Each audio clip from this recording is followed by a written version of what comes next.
It really doesn't make any difference. And it's only fair that I let you know that that man that you've been seeing, he's mine. And I love him. So, woman to woman. I know she fucking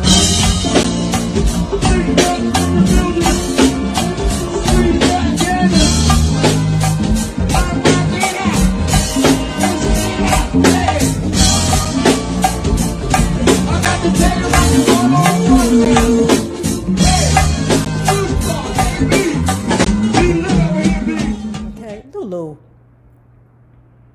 Hi, Bubby. Hi, Bubby. Did you get in the pool today?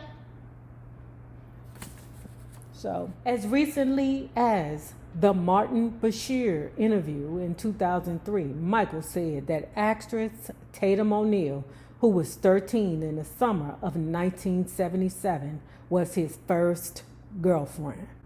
Michael and Tatum first met 2 years before at a party hosted by Paul McCartney aboard the Queen Mary in Long Beach, California.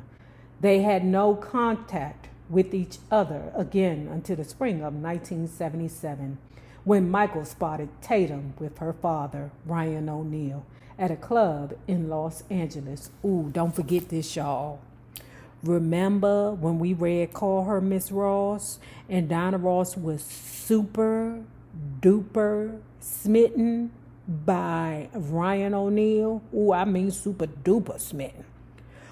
But that goddamn Tatum Oneil wouldn't allow the proclivities of the swirl to happen, not in her eyesight, because, you know, Tatum and Ryan Oneil had some kind of sick romantic relationship. Child, it was crazy. Even though it was a beautiful sight to see Diana with Ryan Oneil, Tatum Oneil wasn't having it.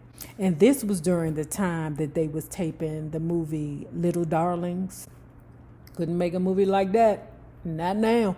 Not in 2023, girl. It's too many things that is absolutely wrong about it. Remember when they used to allow young folks to do the booty? Or assume, or have the audience assume that they was finna do the booty? Not anymore. Them little girls lost their virginity in that movie. It was like Tatum Oneil was a grown-ass woman by the time she was like 9. Something wasn't right about that little girl. But she's beautiful. Tatum Oneil is like one of the most beautiful white women in the world. Yes. But you know she got some issues. Michael was socializing with 2 publicists from Epic, Susan Blonde and Steve Manning, when, as he recalled it, all of a sudden I felt this soft hand reach over and grab mine. It was Tatum. The fact that Tatum had deigned to hold Michael's hand was for him a colossal event. It was serious stuff to me. She touched me, he said. The next day, Tatum invited Michael to a dinner party at Playboy publisher Hugh Hefner's rambling Hombley Hills estate. What the fuck is Tatum Oneil doing at Hugh Hefner's house? Probably around there chasing bitches with Ryan Oneil. Now, I don't think Tatum is. I'm just saying, let's say chasing the bitches away from her pappy, Ryan Oneil. Okay. There they watched Roots in Hugh Hefner's house at the Playboy mansion with Playboy bunnies everywhere watching Roots. They watched Roots, the highly rated Alex Haley television miniseries on videotape. Yeah, I told you that was a very big deal for us back in the day. When Tatum became bored, she asked Michael to get into the hot tub with her. But I don't have a bathing suit, he said. Who needs these bathing suits? Tatum responded. I think Michael was about 19 or 20, and she like 13 or 14. Who needs bathing suits? Tatum responded. When Michael began to blush, Tatum asked one of Hefner's assistants for 2 swimsuits, then handed one to Michael. Damn, rich people just be having swimsuits laying around their house. Tatum's hair was soft, blonde, and flowed just below her shoulders. Like I said before, Tatum Oneil is like one of the most beautiful white women I have ever laid eyes on. Her, Charlize Theron or Theron, something like that. Damn. It's like whenever I come across, what's her name? Rebecca Romaine. She's a beautiful white woman. Barbara Mandrell. She's a beautiful white woman. Until I seen this particular video and I wanted to smack her in the face. Literally, y'all, she was like, "Hello, Shirley. This is Barbara." You don't know who this is, but the reason I'm calling you is because I was going through my man's pockets this morning, and I just happened to find your name and number. So, woman to woman, I don't think it's wrong for me to call you. Now, I don't know how you're going to take this. You might even hang up the phone. But you see, it really doesn't make any difference. And it's only fair that I let you know that that man that you've been seeing, he's mine. And I love him. So, woman to woman. I know she fucking lying. Dolly Parton. Oh, that's my boo. She's like 177, y'all. I ain't gonna make it when she die. I ain't gonna make it, y'all. I can't even lie. I ain't gonna lie. Tatum's hair was soft, blonde, and flowed just below her shoulders. Her skin was baby pink, and her figure quite ample for a girl who wouldn't turn 14 until close to the end of the year. Nigga, what? She's 13? Her daddy know that she round here messing around with a black man that's 19. Okay, I'll move forward. She's like a scared doll, Michael observed of her to a friend. He said that while soaking in the water and watching for shooting stars, the two shared secrets with one another. Tatum Oneil had won an Oscar at the age of 9 for her role as the chain-smoking, swearing companion to a Bible Belt swindler, played by her father, in the film Paper Moon. Her own childhood was difficult.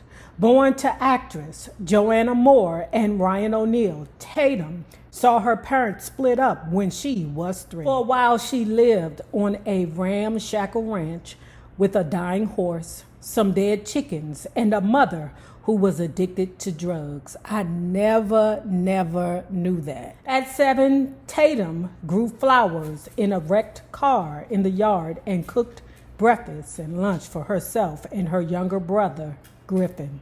Her father was permitted to visit on weekends.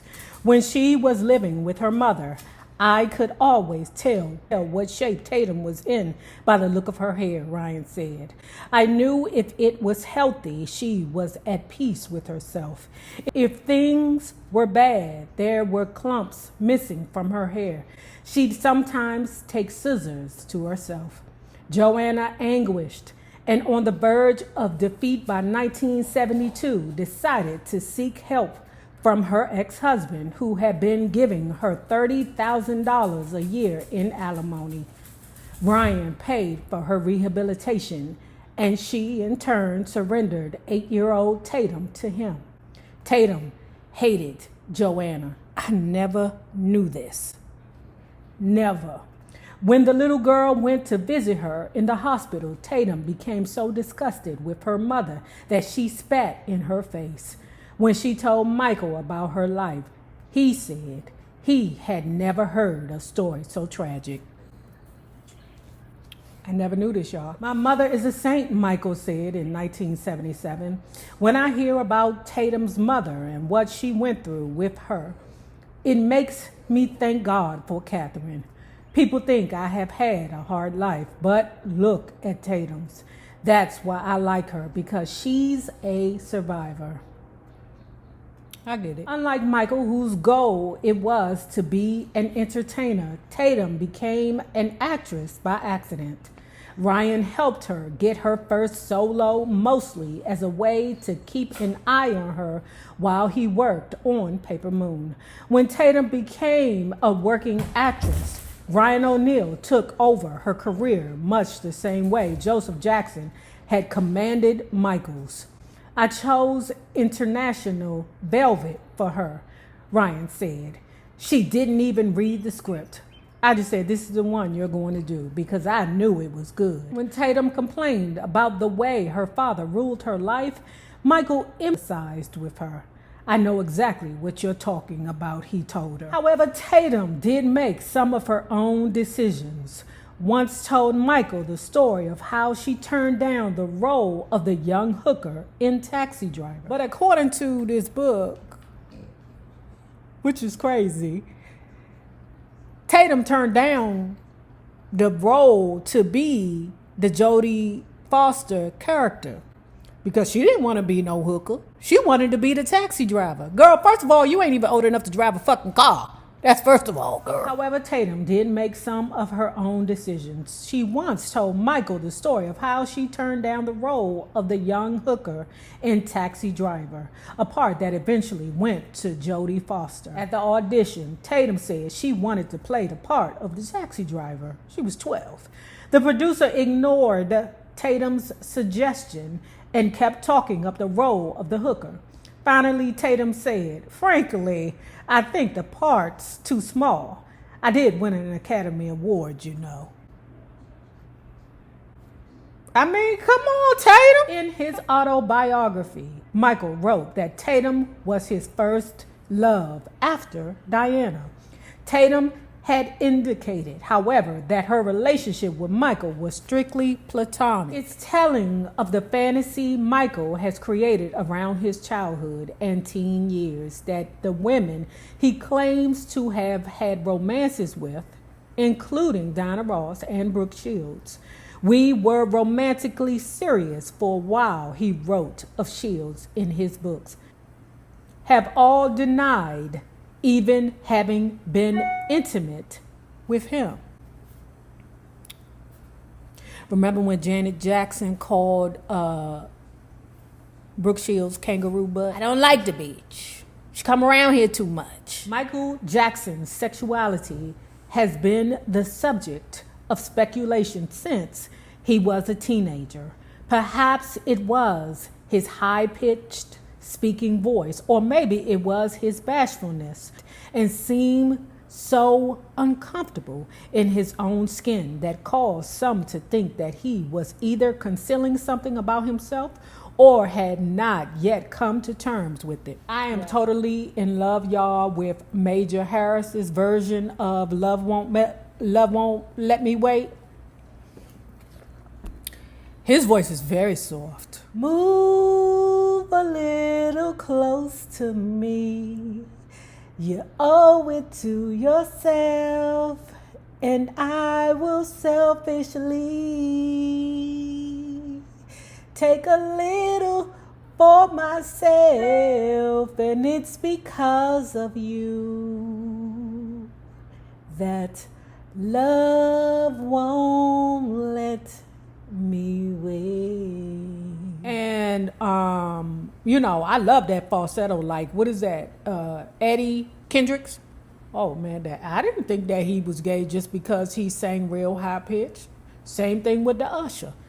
And we know Usher get bitches, okay? But I don't think that someone's gay just because they have that high pitched voice. For real, to me, all the Jacksons have that soft, flowy, airy voice. So I don't know about that. And as far as him being uncomfortable in his skin, I mean, all the goddamn Virgos are awkward and uncomfortable in their own skin, if you ask me. I mean, but hey. Michael has been dealing with the tabloid press for many years and feels he is misunderstood because of unfair and dishonest media coverage of his life.